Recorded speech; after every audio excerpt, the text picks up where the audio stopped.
Hai, balik lagi di One Man Project sama gue Primanda Wijaya di informasi seputar misteri.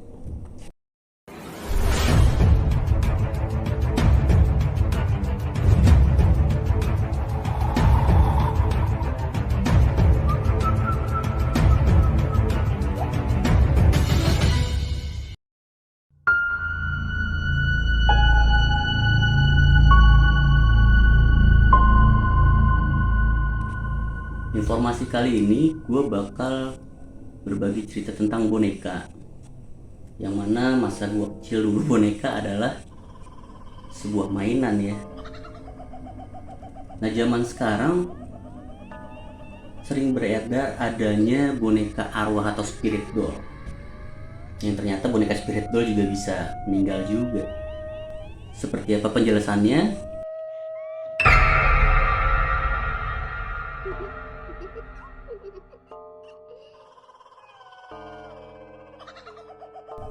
Boneka arwah atau sering juga disebut dengan spirit dolls adalah boneka yang diisi arwah atau roh yang sudah meninggal. Saat ini boneka arwah sudah cukup populer di Indonesia dan sudah banyak yang menjadi adopter atau orang tua asuh boneka ini. Tahukah kalau boneka arwah ini juga bisa berpulang kembali kepadanya? Atau di kalangan adopter atau kolektor boneka arwah sering disebut dengan rest in peace. Proses rest in peace ini tentunya berbeda dengan saat menjadi manusia. Maka si arwah rest in peace, maka dia akan naik status menjadi yang lebih tinggi sebelum ia bisa bereinkarnasi lagi. Nggak masuk dalam logika gue sih ini. Saat manusia meninggal, kita masih bisa berkomunikasi dengan roh si manusia tersebut dengan cara mempeluasang atau nedunang atau nunabaos. Namun saat boneka arwah ini rest in peace, mereka sudah tidak bisa lagi diajak berkomunikasi lagi. Saat akan rest in peace, ini spiritnya sendiri juga tidak bisa mengetahui kalau dia akan rest in peace. Biasanya kalau spiritnya rest in peace akan ada tanda-tanda tersendiri dan berbeda. Untuk setiap spirit dolls itu mempunyai karakter masing-masing. Kalau orang tua asuhnya seorang yang peka atau orang indigo biasanya akan bisa melihat perbedaan aura dari boneka arwahnya. Sedangkan jika orang tua asuhnya bukan orang indigo, orang biasa aja, si spirit akan datang ke mimpi dan si orang tua asuh akan memiliki perasaan sedih. Berarti bermain insting dengan mimpi. Perasaan orang tua asuh itu senang atau sedihnya ya kalau anak asuhnya rest in peace. Salah satu tujuan untuk mengasuh boneka arwah adalah mengantarkan si spirit untuk berpulang kembali atau rest in peace. Berarti sama aja kayak kita kan nunggu pulang, terus kita memelihara boneka untuk berpulang juga kan. Agak acis juga sih. Ritual spirit rest in peace ini sangat sederhana, di mana bonekanya perlu dibungkus kain putih biasanya selama 1 bulan, di mana hal ini bertujuan agar boneka tidak dimasuki oleh arwah kekuatan negatif. Gue kayaknya sempat pernah nonton film ini, film Thailand. Saya kasih dupa dan tidak lupa mendoakan si arwah agar proses rest in peace-nya berjalan lancar dan sebisa mungkin si orang tua asuh melepaskannya dengan ikhlas tanpa kesedihan atau menangis. Sama seperti di dunia kita. Sama kayak di dunia ya, bedanya dia nggak dikubur aja. Kalau dikubur harus nyewa pemakaman juga ya.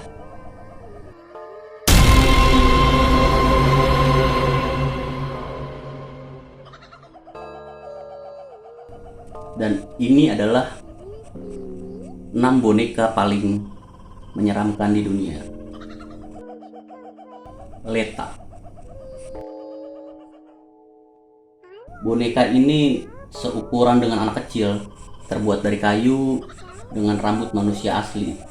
Dikatakan boneka ini sudah berumur sekitar 200 tahun.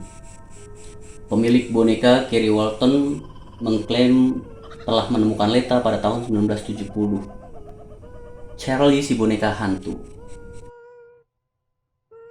Charlie pertama kali ditemukan sebuah keluarga di loteng sebuah rumah tua bergaya Victoria di bagian utara New York pada tahun 1968. Charlie dikunci di dalam koper dengan surat kabar yang berasal di tahun 1930-an. Dan secari kertas menguning yang bertuliskan doa Bapak kami. Wow.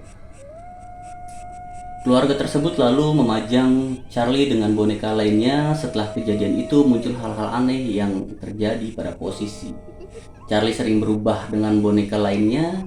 Selain itu, putri bungsu keluarga tersebut pun mengatakan jika Charlie berbicara dengannya saat malam hari. Boneka hidup. Awalnya orang tuanya tidak percaya, namun ketika muncul goresan misterius pada tubuh putrinya, keluarga tersebut mengunci kembali Charlie ke koper yang ada di loteng. Dibalikin dong. Boneka Robert. Boneka Robert ini rupanya merupakan inspirasi yang pembuatannya dari boneka Chucky.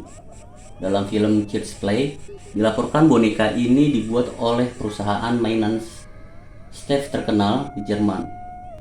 Kemudian boneka diberikan kepada seniman Florida, Robert Egwin Kyun Otto sebagai hadiah ulang tahun ketika dia masih kecil pada tahun 1904.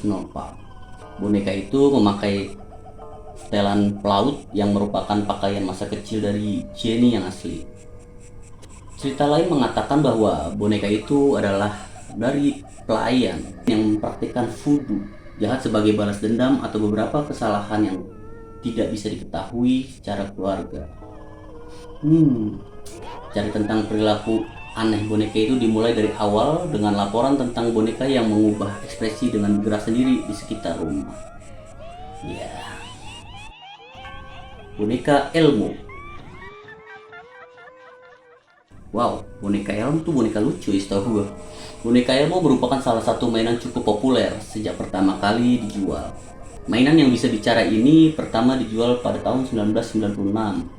Biasanya apa yang Elmo katakan sesuai dengan hasil rekaman yang dibuat.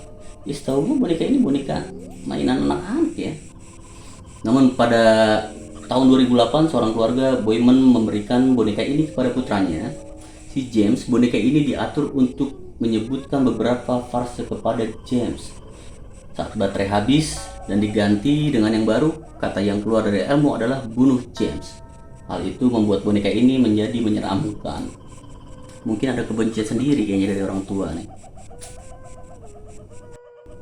Mandy, si boneka hantu. Mandy merupakan boneka kayu yang terbuat dari porcelain.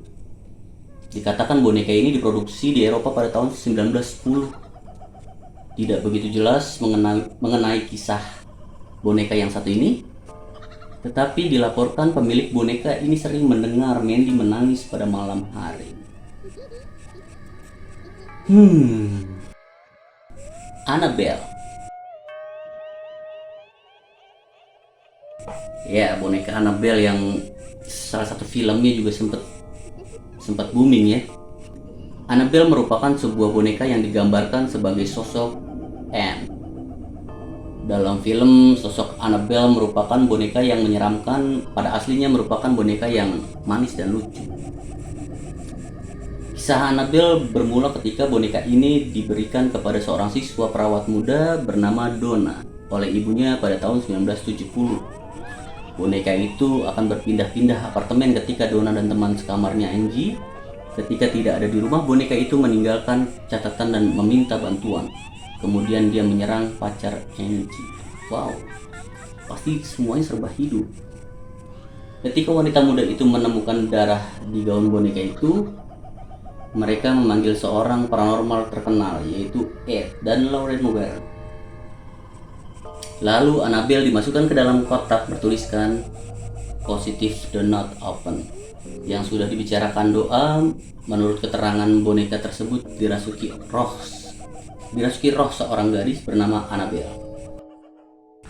Iya, penikmat cerita misteri, itulah informasi-informasi seputar misteri yang dapat kami bagikan. Kedepannya kami akan mengupdate informasi-informasi seputar misteri lagi yang tentunya lebih seru. Thank you.